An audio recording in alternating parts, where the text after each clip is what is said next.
Tomorrow belongs to us, not the Dark Forces or the Hebrew Anunnaki. And they can call me anti-Semitic all they like. I really don't give a shit. I just don't.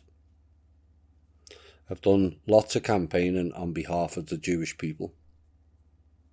So they can call me whatever they like. And my retort to them is, at least I'm not a psychotic parasite and anti-human like they are. Now, we mentioned in the last show about the boating woman and their connections to several royals in France, Spain, Portugal, Austria, and also Italy. And this brings in this piece of his story, and it reveals more connections and skullduggery that eventually crossed the pond. And if the world really wishes to know why this world is in a mess, look no further than some of these jackass families. Their insane greed for power, lust, control, recognition, and their ever so treasured and over-pampered egos. Now, the War of Polish Succession in 1733 to 1735 was a major European conflict sparked by a Polish civil war over the succession of Augustus II of Poland, which the other European powers widened in pursuit of their own national interests. And France and Spain, the two Bourbon powers then, attempted to test the power of the Austrian Habsburgs in Western Europe, as did the Kingdom of Prussia, while Saxony and Russia mobilized support for the eventual Polish victor. Now, the fighting in Poland resulted in the accession of Augustus III, who, in addition to Russia and Saxony, was politically supported by the Habsburgs. And the war's major military campaigns and battles occurred outside of Poland. Now, the Bourbons, supported by Charles Emmanuel III of Sardinia, moved against isolated Habsburg territories. And in the Rhineland, France successfully took the Duchy of Lorraine, and in Italy, Spain regained control over the kingdoms of Naples and Sicily that were lost in the War of the Spanish Succession, while territorial gains in northern Italy were limited despite bloody campaigning. Now, Great Britain was unwilling to support Habsburg's Austria, was demonstrated the infirmity of the Anglo-Austrian alliance, which later brought in the United States of Europe, which became the United States of America. And although a preliminary peace was reached in 1735, the war was formally ended with the Treaty of Vienna 1738, in which Augustus III was confirmed as the King of Poland, and his opponent Stanislaus I was awarded the Duchy of Lorraine by France. Musical chairs, anyone? Now, Francis Stephen, the Duke of Lorraine, was given the Grand Duchy of Tuscany in compensation for the loss of Lorraine. The great child's game of musical chairs springs to mind there. Let's move the titles and self-importance around, because I'm bored with just holding the title in France, Spain and Italy. I know, I'll invade Poland, or insert any other countries to satisfy their insatiable greed and control freaks attitude. And yet Anna von Reitz, who is the fiduciary for these bloodline families, not for the people, who is also a Habsburg, wants to give control of the trust back to these same psychopaths, who, not content being the richest people on the planet by and large, out of boredom and psychopathy, they decide to divvy up whole countries for themselves, regardless of the people's wishes or whether the people should live or not. Because to these psychopaths, the people were just collateral damage in their musical chairs game. Now, the Duchy of Parma went to Austria, whereas Charles of Parma took the crowns of Naples and Sicily, resulting in territorial gains for the Bourbons.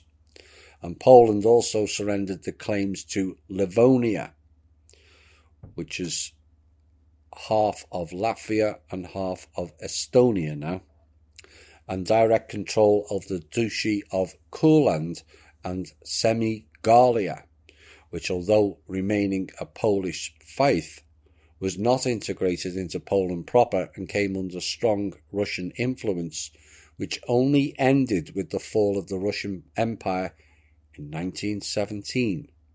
Funny that, we'll link it in later. But after the death of Sigismund II Augustus in 1572, the King of Poland was elected by Szlachta, which is a body composed of the Polish nobility, and especially called election Sejm, S-E-J-M. And royal power was increasingly restricted by the Sejm, which is a legislative body of the Polish-Lithuanian Commonwealth. Now, in turn, the Sejm was often paralysed by the liberum veto, and the right of any member to block its decisions. That is, of course, church-related. And Poland's neighbours, often influenced by the Sejm, and by the early 18th century, the democratic system was in decline. In 1697, Augustus II became king, which was backed by Austria and Russia. And deposed by Stanislaw Leszczynski in 1705, he returned 4 years later, and Stanislaw fled to France, where his daughter Maria married Louis XV of France. You see how they all interconnect and interbreed, I might add. Now, Augustus failed in an attempt to settle the Polish crown on his son Augustus III, leading to a contest for the throne when he died in 1733. And in the secret 1732 Treaty of the Three Black Eagles, which was Russia, Austria and Prussia, agreed to oppose the election of either Stanislaw or Augustus III and to support Manuel of Portugal instead. What has Portugal got to do with Poland? And this is what was going on 300 years ago. And the dispute coincided with the breakdown of the Anglo-French alliance, which had dominated Europe since 1714, and the agreement at Utrecht to ensure France and Spain remained separate meant, despite the close relationship between Louis XV and his uncle Philip V of Spain, Vikings, 6 kings, these are these people. And the two countries were opponents in the 1718 to 1720 war of the Quadruple Alliance. But when Cardinal Fleury became the French chief minister in 1726, he sought a closer relationship with Spain, helped by the birth of Louis Dauphin in France in 1729, which seemed to ensure the countries would remain separate.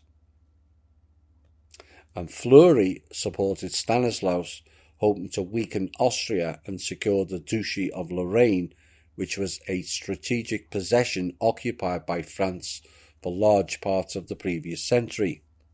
And the current Duke Francis Stephen was expected to marry Emperor Charles' heir Maria Theresa, bringing Austria dangerously close to France. It's unreal what went on. But the same is going on now, just in a different way. And at the same time, Philip wanted to regain territories in Italy ceded to Austria, who was a big power back then, in 1714, which led to the 1733 Pacte de Famille between France and Spain. Now, the Treaty of the Three Black Eagles, or Treaty of Berlin, was a secret treaty signed in September and December 1732 between the Austrian Empire, the Russian Empire, and also Prussia. And it concerned the joint policy of the three powers regarding to the succession of the Polish throne in light of the expected death of King Augustus II of Poland, who was also the Elector of Saxony from the House of Wettin. Wetting the bed. Those type of people, bedwetters. And the Polish custom of royal elections, and intended to exclude the candidates of Augustus' son, Frederick, and of Stanislaus Leszczynski, who had already been King of Poland from 1704 to 1709. Now, in 1733, Stanislaus was about to be elected, and Russia and Austria signed Lauenwald's Treaty on August 19, 1733, to support Frederick Augustus. And Stanislaus eventually had to leave Poland, and Frederick Augustus was elected the Augustus III of Poland. Now, the usual name comes from the fact that all three signatories used a black eagle as a state coat of arms, in contrast to the white eagle, which is a symbol of Poland. Now, another name is the Treaty of Berlin, where it was signed by Prussia, Russia, and Austria on September the 13th, 1732, and were joined by Prussia in December of that year. And the three powers agreed that they would oppose another candidate from the House of Wettin, as well as the candidacy of the pro-French Pole Stanislaus Leszczynski, who was the father-in-law of Louis XV. I told you they were all related. And instead they chose to support either Infante Manuel, Count of Urem, who was the brother of the Portuguese king, or a member of the Piast family. Now, the Treaty of the Three Black Eagles had several goals, and none of the three parties seriously supported Infante Manuel. And the agreements had previous provisions for all three powers to agree that it was in their best interests that their common neighbour, the Polish-Lithuanian Commonwealth, did not undertake any reforms that might strengthen it.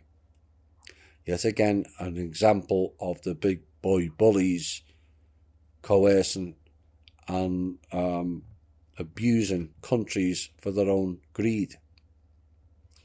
And for its elected monarch to be friendly towards them. Backdoor deals, you see.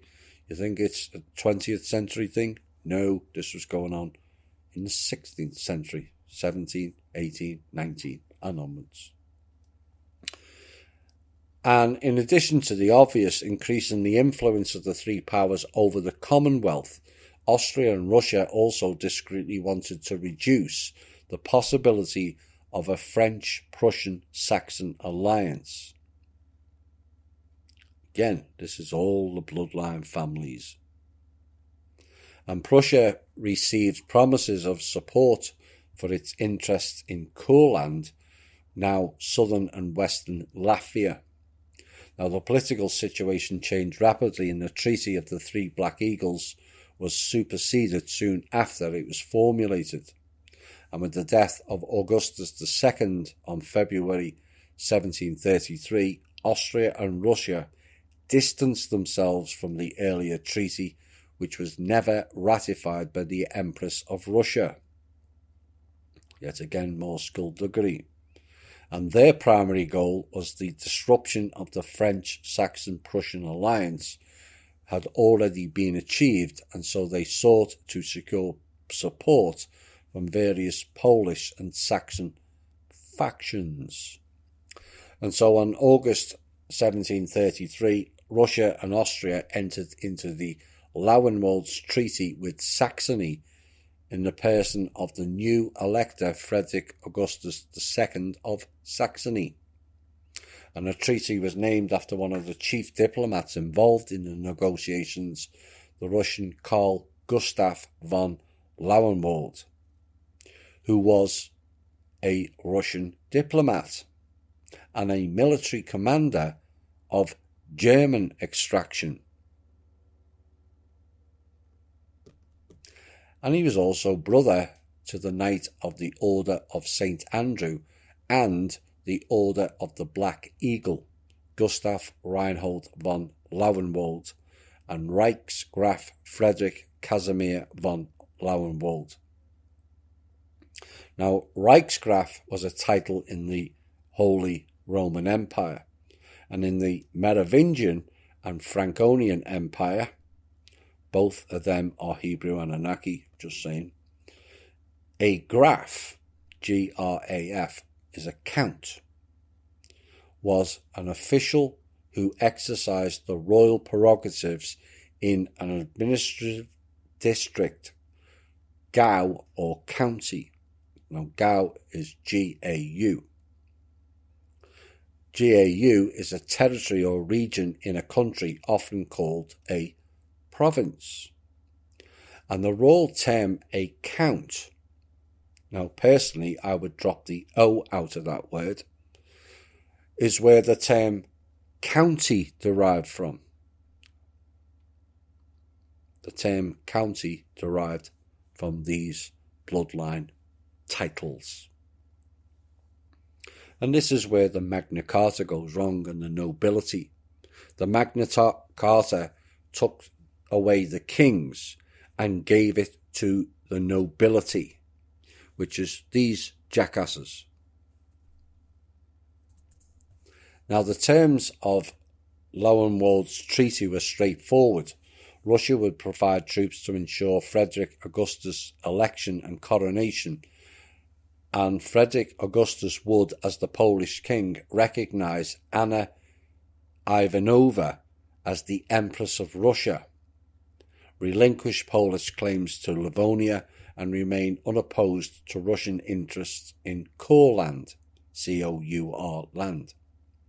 Now, Anna Ivanova was from the house of Romanovs, and her ruling period in Russia is referred to as the Dark Era. Now, Austria received a promise that as a king, Frederick Augustus would both renounce any claim to the Austrian succession and respect the Pragmatic Sanction of 1713, and Prussia allowed the French candidate Leszczynski safe passage across their lands and continued to oppose the election of Frederick Augustus. And both Austria and Russia publicly declared in advance they would not recognise Leszczynski if he was elected.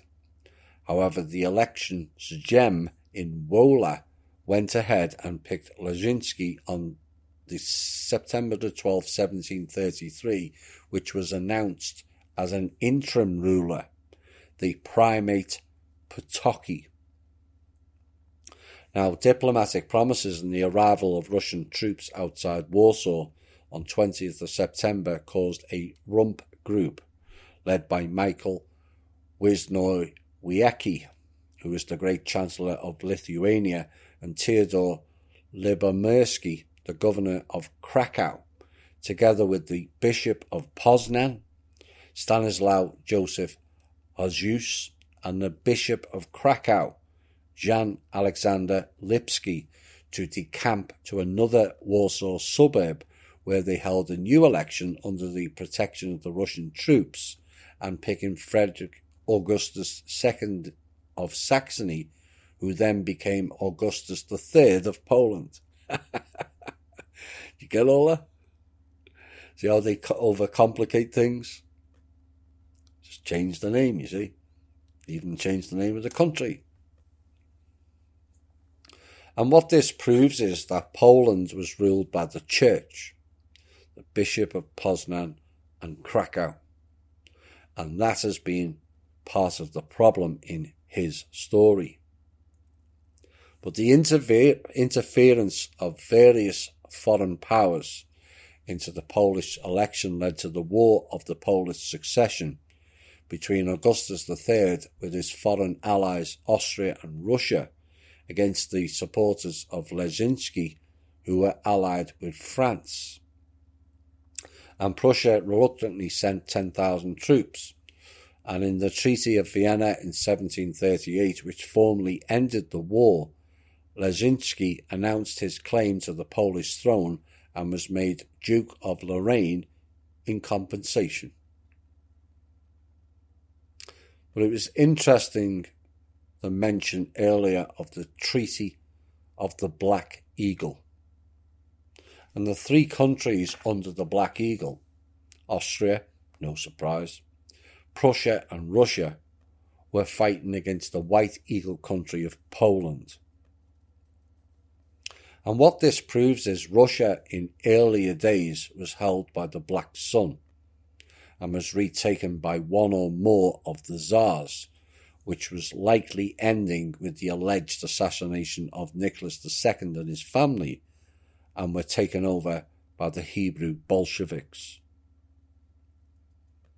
And the Black Eagle went from Russia into the next powerhouse, Germany, and did untold damage there as well, and also Norway and many other countries, as we mentioned in the previous piece. But the Black Eagle of Austria and Russia under Hebrew Bolshevik control then became the SS. The SS is the Black Eagle. Hitler, for his part, was Brown Eagle.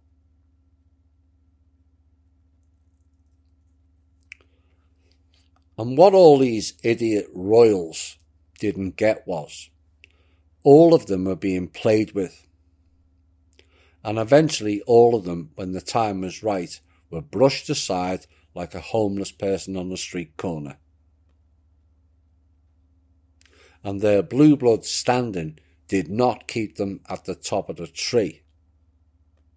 They were nowhere near it to begin with. And their role was to acquire lands, resources, create wars, harvest the people, and hand it over to a much higher authority. In essence, they were the gophers. Go for this and go for that. But ultimately, that was their demise. And now all royals are reduced to a public relation exercise for the people, to make them think they are still important, when actually they're not.